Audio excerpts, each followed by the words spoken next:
Okay, I'm Brandon Davis, the Executive Director of the Beckley House in Canaan, Connecticut. So tell me a little bit about you just to get started. Where are you Well, from? I run a men's sober living facility called the Beckley House in Canaan, Connecticut.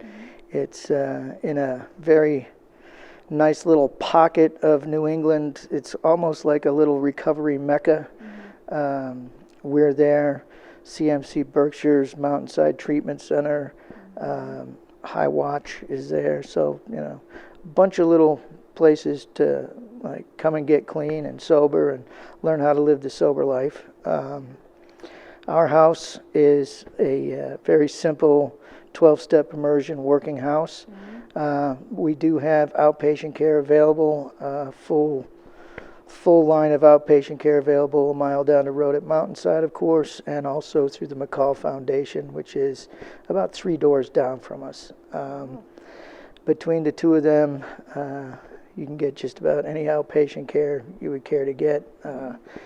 There's other avenues of recovery available, equine therapy, a lot of therapists, arts, a lot of stuff going on in that little corner of the world. So they have IOP, OP, okay, aftercare, outpatient services, nice. All that. And what are you, is it your house? Do you own it? What do you do there? I am the director there. I've been there for 5 years. The house has been there for 10. And it's a good, solid program. It's very simple. It's about, I would say, 70% peer-led program. Myself and my program manager make sure that the leadership team is doing what they need to be doing, which is making sure everybody else is doing what they're supposed to be doing. The way, having it set up like that, we eliminate a huge amount of transference issues because the fellas that are telling you what you need to do and how to do things are your peers instead of like some authority figure. Yeah. And as much as possible, I'm just another recovering addict, and they know that pretty quickly. My colors show. Yeah, so we started to go there a little bit, but what got you into this work? I mean, how I got did you end clean up- myself quite a while ago, and I had a dream of opening a retreat. I was in the Berkshires, which is Western Massachusetts, summer home of the Boston Symphony Orchestra, all kinds of art stuff going on out there. And I thought, well, this would be a great place for a retreat for recovering people to come. But when you get here, you're already in an environment where everyone is in recovery. That morphed into trying to open a sober house for men up in Massachusetts. The place I stubbornly was stuck on having it was an old soldiers' home, and the church that owned it, and I never came to terms that would work. And then I kind of fell into this job at the Beckley House, and it's been great. It was not quite like I dreamed it. I was under the impression everybody was going to be gung-ho about recovery and jumping into 12 steps and doing whatever they needed to do. And we get that man occasionally. Several of them come in that way. But as you know, a lot of people come in trepidatiously, like not really sure that this is what they need, this is what they want. And so, fortunately, I got that hint really quick when I got there, and it's been good since. So tell me a little bit more about what the structure is with the house. It's very simple, sober Is that- living. It's a working house. Everybody has to work at least 30 hours a week within 30 minutes of the house. A lot of the men come without vehicles, so they try and get jobs within walking distance, and mostly because it's a rural area, they end up having to really exercise getting a network together to get the support and the rides they need and whatnot. That can be so helpful in Yeah. early recovery. And well, that's one of the main things about what we have is connection and community. It's a culture of recovery, and the town we're surrounded by a lot of good, solid 12-step recovery, and we've got Mountainside and McCall Foundation right next door, so it's really solid that way. But really, the men coming in and getting connected first with the men in the house. We had 25 beds, so there's, we're our own little community, and they get out and connect with the community. We have strict requirements around getting involved in the 12-step programs. Right, so there are the like minimum amount of meetings they have to go to. Yeah. Required number of meetings. You have to get a sponsor, have to get a home group, have to get a service commitment at the group, be it, making coffee, being a greeter, helping set up, helping tear down, whatever. Do you have curfew? We have 10 o'clock curfew initially, and once you're out, it's a 4-phase thing, and once you're out of phase 1, you have midnight curfew, and up to 2 nights, overnights, you can take as long as you get 48 hours advance okay from staff. What's your favorite thing about what you do? One of my favorite things is coming to great places like this and meeting new people and learning more. I like to go to conferences and whatnot and indulge myself in education that way. But the heart and soul of it for me is about working with the men. When a man knocks on the door, just wanders in and tells me what's happening, and a lot of times, talking with parents, being the parent of an addict or an alcoholic is absolutely impossible, especially, with the opioid crisis being what it is, absolutely impossible. On the one hand, you don't want to, enable further behavior that, could, literally kill you. Yeah. And on the other hand, you don't want your son or daughter to die. Yeah. And that's what we're looking at. It's so hard. 192 people a day now. I mean, and that's just with opiates, And then, alcohol is still a king of the killers. So, what's the hardest thing about what you do? The hardest thing is when somebody relapses and they have to leave. We always, we immediately try and talk them into going somewhere, to get help. They're in the acute state of their disease, and that's first.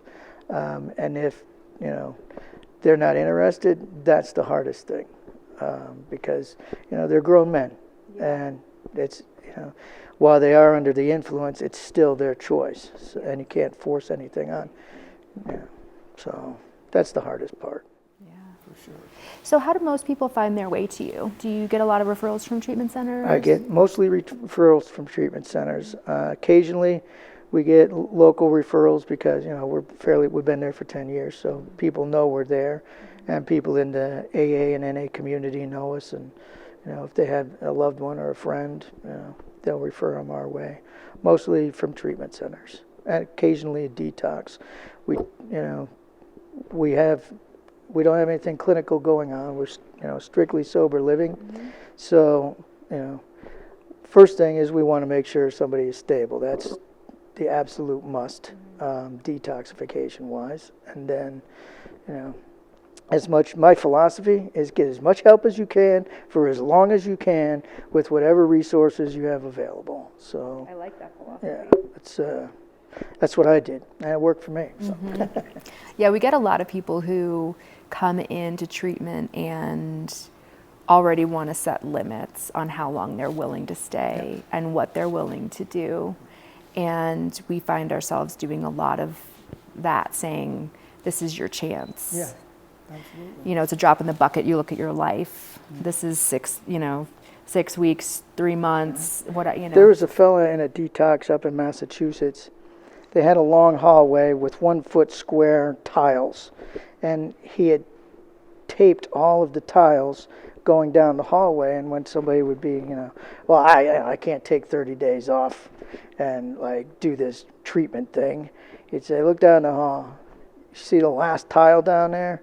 And they're like, no, I can't see the last tile. He said, well, let's take a walk down. And he would walk them step by step, year by year. How old are you? He'd walk them down however many years old they were away from the last square, which was half filled in, I don't know if it was chalk or crayon or whatever, but it was half filled in. And he'd take you to that point and said, okay, well, look back, see where you were?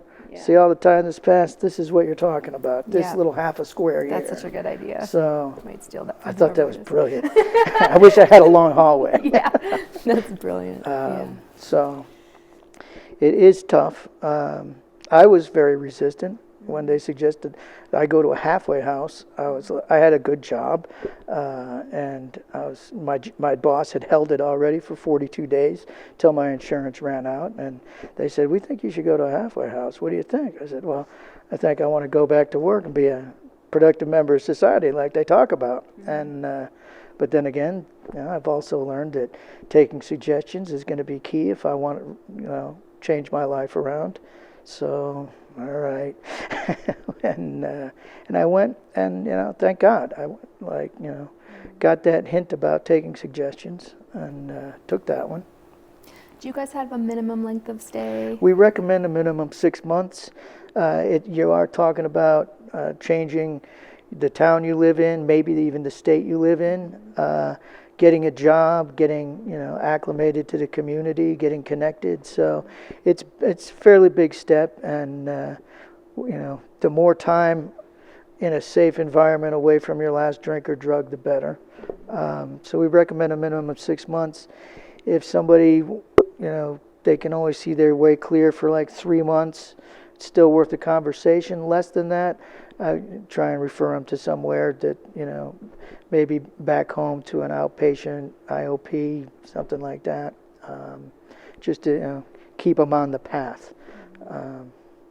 And usually, historically, the men who stay the suggested minimum end up staying for a year or two. And one of the big perks of that is if you stay long enough to get into the leadership, you get your own room. So it's always a big plus. Do you have guys, as they're kind of moving through their stay with you, come into, like you said, peer support or leadership roles? What does that look like? Well, we have a 8-man leadership team, resident leadership team, and it's all by attrition. Somebody in leadership needs to move out before somebody can move up. And it works great. It's an incentive to keep doing what you need to be doing, for one thing, because having your own room is actually kind of a big thing. And but I think it's important to not be isolated, of course, in the beginning, and because we love to shut the world out. That was part of our whole thing when we were active. So. Yeah, we only have actually a few single rooms here, and this is a big building, and it's by design so that people aren't isolating. Yeah, it's beautiful, and that's how it was when I went to rehab. That's how it was when I was in the halfway house. So it's just the norm. We are men only. I think it's just better that way. It's certainly easier on staff. Because there's less, romances to try and stave off and deal with when they happen, which they do, of course. People are still people. So. Do you have any funny stories or success stories that you want to share?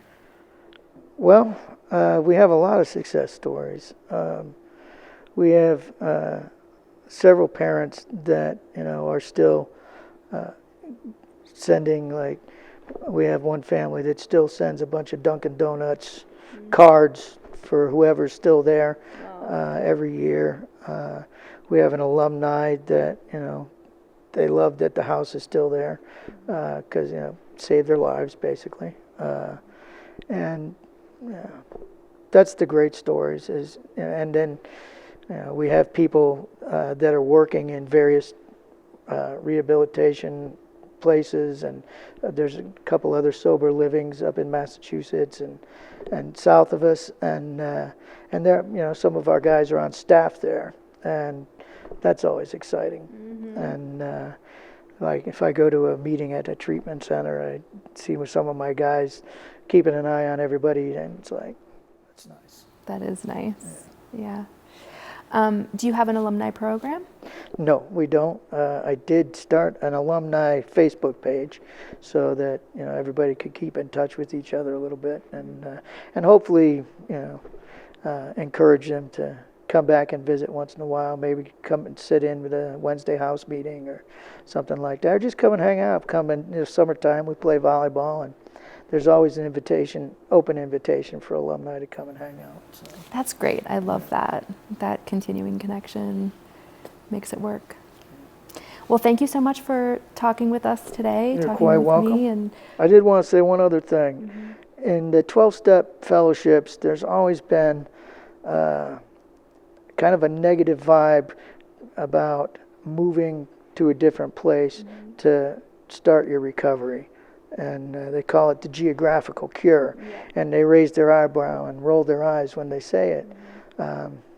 And the fact is, had I not gotten out of Dodge, I don't think it's likely that I'd have been able to stay clean, certainly not as easily as being immersed in the culture of recovery. And that's what we have, is the culture of recovery. So that's great. There's something to be said for that, for sure. All right. Well, thank you very much. Thank you, Lana.